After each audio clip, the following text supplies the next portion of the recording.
Assalamualaikum warahmatullahi wabarakatuh dan selamat petang. Saya Dr. Haryati Binti Hassan, pensyarah bagi kursus HSM 3013 bersama pelajar minor sejarah akan memperkatakan kertas kerja pada hari ini mengenai Bugis di Tanah Melayu pada abad ke-17 dan 18. Perbincangan dibahagikan kepada 4. Pertama, Selat Melaka dan penjelajahan Bugis. Kedua, orang Bugis dan perairan Nusantara. Ketiga, faktor kejayaan di tanah seberang. Dan keempat, strategi 3 wujud. Selat Melaka merupakan sebuah laluan berulang-alik yang sering menerima kunjungan untuk tujuan aktiviti perdagangan pada zaman dahulu. Perairan Selat Melaka telah menarik minat ramai pedagang termasuklah para pedagang dari barat dan pedagang dari Nusantara. Pada penghujung abad ke-17, telah berlaku penghijrahan orang-orang Bugis keluar dari tanah Bugis. Hal ini disebabkan oleh tindakan Belanda memonopoli aktiviti perdagangan di Pelabuhan Maluku, Sulawesi, Sumatera. Masyarakat Bugis memangnya terkenal sebagai sebuah bangsa yang mementingkan status dan maruah diri. Prinsip atau gaya hidup yang dikenali sebagai siri ialah sebuah bentuk pemikiran yang tidak dapat dipisahkan dalam kehidupan seharian orang Bugis dan juga Makassar. Berpandukan bentuk pemikiran tersebut, ramai orang Bugis telah berhijrah ke tempat lain sebagai tanda menolak pemerintahan orang Belanda.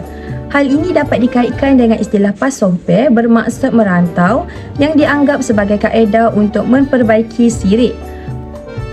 Penjelajahan orang Bugis di Selat Melaka bermula pada awal abad ke-18 oleh Upu 5 bersaudara yang turut dikenali sebagai era Bugis di Tanah Melayu. Penglibatan orang Bugis dalam hal politik di Tanah Melayu bermula apabila Upu Bugis telah membantu Raja Sulaiman untuk menyingkirkan Raja Kecil dan merampas tahta pemerintahan Johor. Setelah Raja Kecil berjaya ditumpaskan, Raja Sulaiman telah menaiki tahta dan telah melantik Dai Marewah sebagai Yang Tuan Muda Johor yang pertama. Peristiwa ini merupakan sebuah sejarah yang penting kerana telah bermula dinasti politik pemerintahan yang baharu iaitu pemerintahan daripada keturunan bendahara. Di samping itu, kemahiran orang Bugis dalam ilmu pelayaran yang mengatasi orang laut semasa zaman Kesultanan Melayu Melaka membolehkan mereka menguasai perdagangan pada masa itu. Mereka membawa rempah dari Sulawesi dan memperkenalkan tanaman baru iaitu gambir untuk tujuan perdagangan. Usaha gigih dalam kalangan orang Bugis akhirnya berjaya mengukuhkan kedudukan mereka sehingga ke era pembentukan negeri-negeri Melayu baru.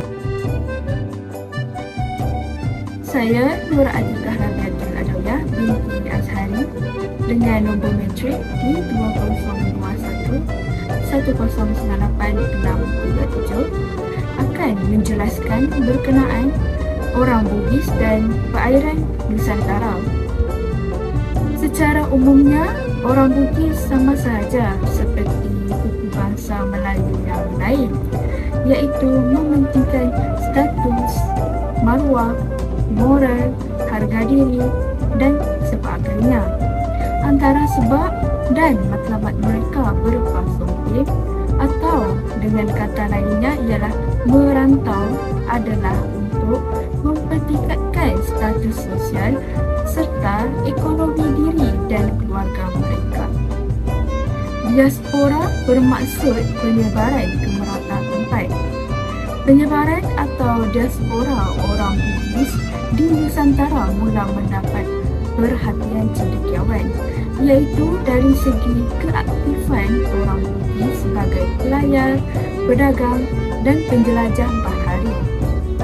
Antara kejayaan orang Bugis di perairan Nusantara ialah mereka berjaya meneroka dan membina penempatan Bugis di Malaysia.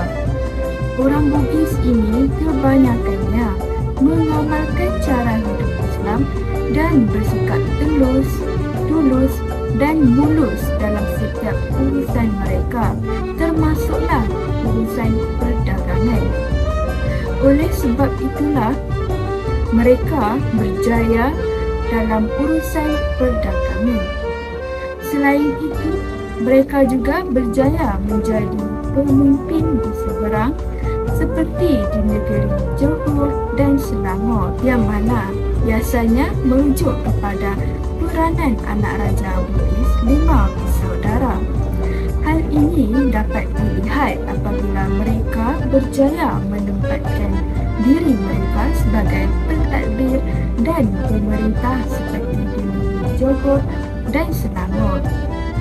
Dan ada juga di antara mereka yang dapat menahuni puteri-puteri raja tempatan seperti di Kedah, Johor, Riau dan Kalimantan. Terdapat juga sebahagian daripada golongan bangsawan dan dapat menjadi ketua kampung dan penghulu di kawasan permukiman mereka. Seterusnya, saya Nur Aida binti Nazaruddin, pemegang nombor matrik di 2021-1098-755 akan menjelaskan mengenai faktor kejayaan Bugis di Tanah Seberang. Pada bahagian ini, saya akan menerangkan sedikit mengenai faktor serta kejayaan yang dikecapi oleh orang Bugis di bahagian Tanah Seberang. Tanah Seberang ini meliputi bahagian barat Nusantara, terutamanya pada kawasan di sepanjang pantai barat Semenanjung Tanah Melayu dan juga pada bahagian timur selatan Sumatera. Budaya siri dan pasompe yang diamalkan oleh orang-orang Bugis merupakan antara faktor utama yang mendorong kepada kejayaan mereka di Tanah Seberang. Sebagai contoh, aktiviti pasompe yang dilaksanakan di kawasan Nusantara menyebabkan Tanah Melayu digambarkan sebagai zaman Bugis pada abad ke-17 dan 18. Zaman tersebut digambarkan sebagai zaman Bugis adalah kerana kewujudan aktiviti orang-orang Bugis di negeri-negeri Melayu seperti Johor, Selangor, Perak, Kedah, Kelantan dan Terengganu. Hal ini mula berlaku apabila golongan bangsawan Bugis iaitu Opu Bugis 5 bersaudara telah memainkan peranan penting dengan membantu kerajaan Johor mengusir raja kecil sehingga salah seorang daripada mereka dilantik untuk menjadi Yang di-Pertuan Muda di kerajaan Johor Riau. Kesempatan ini secara tidak langsung menyebabkan berlakunya siri perkahwinan antara golongan bangsawan Bugis bersama golongan bangsawan Melayu tempatan. Perkahwinan antara orang Bugis dengan orang bangsawan Melayu tempatan ini secara tidak langsung dapat mempanjangkan batasan uniti siri orang Bugis. Selain negeri-negeri Melayu Semenanjung, terdapat juga siri perkahwinan yang berlaku di Borneo seperti di Batan, Sagau, Landak, Pontianak, Mempawah, Sambas dan Brunei. Manakala di pesisiran timur Sumatera pula meliputi Siak, Jambi, Asahan dan Indragiri. Kewujudan kuasa Bugis di Selat Melaka selama 2 abad ini secara tidak langsung telah menyekat kemarahan kerajaan Belanda. Saya NR Nur Nafizah Syarafia Abdullah, pemegang nombor matrik D20211-098780. Baiklah, saya teruskan kepada strategi yang digunakan oleh orang Bugis. Orang Bugis berpendapat bahawa sekiranya tidak ada strategi, maka sukar untuk mencapai matlamat-matlamat yang telah ditetapkan. Terdapat 3 strategi yang digunakan oleh orang Bugis. Strategi yang pertama ialah strategi hujung lidah, di mana hujung lidah membawa maksud perbincangan atau perjumpaan. Sekiranya mereka ingin mencapai sesuatu matlamat, mereka akan menggunakan cara perbincangan. Jika strategi hujung lidah tidak berkesan, maka mereka akan menggunakan strategi yang kedua. Strategi yang kedua ialah strategi hujung keris. Hujung keris bermaksud apabila berlaku pelanggaran syarat atau pelanggaran undang-undang yang telah ditetapkan dalam suatu perbincangan, maka akan berlaku peperangan. Kemenangan akan berpihak kepada pihak yang mahir menggunakan senjata dan yang mempunyai kelompok yang ramai. Akhir sekali, strategi yang digunakan oleh orang Bugis adalah hujung kemaluan, di mana ia memberi maksud mereka akan menggunakan kaedah perkahwinan. Strategi ini telah berjaya membuahkan hasil zuriat Bugis yang kita boleh lihat di Borneo dan Sumatera. Jelaslah bahawa Bugis telah berjaya menghasilkan pelbagai strategi dan strategi tersebut telah digunakan dengan sebaiknya sehingga berhasil menguasai dari satu rantau ke rantau yang lain. Kesimpulannya, Selat Melaka dan penjajahan orang Bugis adalah sejarah yang amat penting di Nusantara dan Malaysia khasnya. Aktiviti pasompe iaitu merantau Bugis telah membawa banyak perubahan. Kedatangan orang barat pada abad ke-17, kerajaan telah mengalami banyak kemusnahan. Namun, semangat sirinya yang kental dan tidak mudah mengalah menjadikan kegigihan dan usaha orang Bugis sebagai teladan kepada orang Melayu tempatan. Pada akhir abad ke-18, anak-anak Bugis yang dilahirkan dilahirkan di luar Sulawesi Selatan, khususnya anak-anak keturunan daripada perkahwinan Bugis dan Melayu tempatan, telah menganggap bahawa wilayah barat Nusantara sebagai tanah air, manakala tanah Bugis yang asal sebagai tanah seberang. Tuntasnya asimilasi budaya Bugis telah disempurnakan. Sekian itu sahaja daripada kami. Terima kasih.